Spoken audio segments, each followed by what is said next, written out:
হই না কেন, গণভোটের দিন ওই জুলাই সনদে আমরা যেন জুলাই সনদের পক্ষে হ্যাঁ ভোট দিই।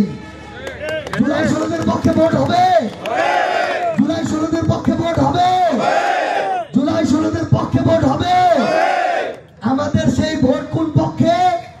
হ্যাঁ পক্ষে। কোন পক্ষে? কোন পক্ষে? একটা জিনিস মনে রাখবেন, যেই নেতা কইবে যে এই ন্যায়ের পক্ষে ভোট তো, মনে রাখবেন ওয়া শুধু ওয়ার ধান্দা করছে, জনগণে ওয়া 2 টাকারও গুনে না। ওই নেতার দরকার নাই, ওয়া শুধু ওই ধান্দা করছে কেনকে ওয়া লুটপাটের পর লুটপাট করবে।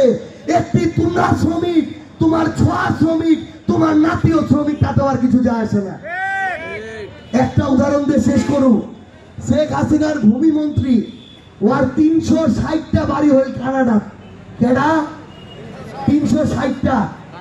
একটা মানুষের শরীরও হাড় হইল 206 খান। মরার পর হাড়লা আলাদা আলাদা করে যদি একটা বাড়িতে একটা কবর হিসাবে রাখে, তাও 100টা বাড়ি পড়ে রইবে। এইরকম করে লুটপাট করছে। কার টাকা লুটপাট করছে? জনগণের টাকা। আরেকটা উদাহরণ দু, ডিজিএফআই একটা গোয়েন্দা সংস্থা, আয়না ঘরত এর কয়েকজন সদস্য এইরকম দুর্ধর্ষ ছিল, যাকে মনে করছে যে শেখ হাসিনা মনে করছে এই লোকটা যে কথাটা কইছে মোর মন মতো হয়নি, এই লোকটা একটা ধর্মীয় রাজনৈতিক দল করে, এই লোকটা বিএনপি করে, জামাত করে, ইয়া মোর জন্য সমস্যা হতে পারে। ওই রকম বিভিন্ন গোয়েন্দা সংস্থাতে উঠায় লাগাইবে, ইচ্ছা মতো মারছে, ইচ্ছা মতো কাটছে, ইচ্ছা মতো নদীর ভাষায় দিছে। কয়েকদিন আগত আন্তর্জাতিক ক্রাইম ট্রাইব্যুনালের যে প্রধান জনাব তাজুল ইসলাম একটা স্টেটমেন্ট দিছে, একজন মাত্র এরকম অফিসার আয়না ঘরত 1030 জন মানুষক গুলি করে হত্যা করছে। একটা লোক 1030টা মানুষক গুলি করে হত্যা করছে শুধু একটা কারণে, শেখ হাসিনা কইছে ওয়াক মোর পছন্দ হয়নি, ওয়া মোর দলের নেহে, ওয়া মোর জন্য সমস্যা হতে পারে, ওয়াক উঠাইলে যা। উঠাই লাগাইছে স্পট ডেট, মাথার কাছে পিস্তল ডালে গুলি করে, ওইটাই স্পট ডেট। মগজটা যখন পড়ে, একটা মানুষ, জীবন্ত মানুষের মগজটা একটু গরম থাকে, এত বড় একজন খুনি, ওই গরম মগজটা নাকি আর ধরলে আর ভালো লাগে।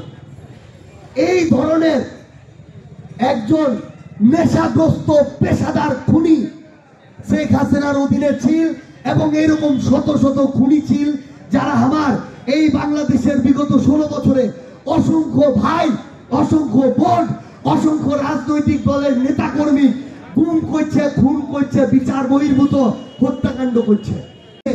এই পঞ্চগড় জেলার কোন প্রশাসন বলতে পারবে না কারো কাছে আমরা একটা অবৈধ অন্যায় তদবিরের জন্য গেছি। এই পঞ্চগড় জেলার কোন প্রশাসন, কোন মানুষ বলতে পারবে না কারো পকেট থেকে আমরা 1 টাকা চাঁদা নিছি। এই পঞ্চগড় জেলার কোন মানুষ বলতে পারবে না আমাদের দ্বারা কেউ অন্যায়ের শিকার হয়েছে।